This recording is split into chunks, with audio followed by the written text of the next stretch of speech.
बेटी रोनक झुनुक खेले मम्मी अंगना।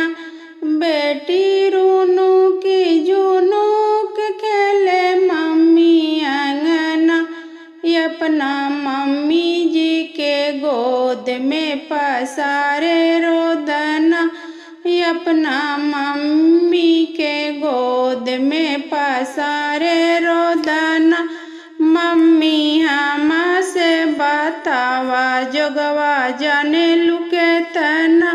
मम्मी हमसे बतावा जोगवा जाने लुके तना।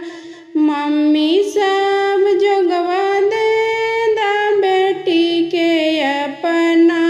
मम्मी सब जोगवा दे दा बेटी के अपना।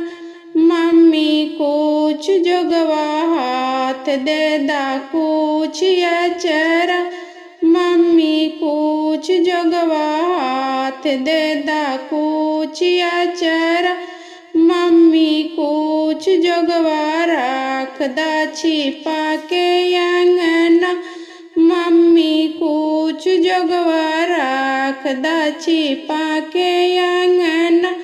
मम्मी लेके जायब हम ता ससुर अपना। मम्मी लेके जायब हम ता ससुर अपना। बनल रहे जन्म जन्म तक सोहाग अपना। बनल रहे जन्म जन्म तक सोहाग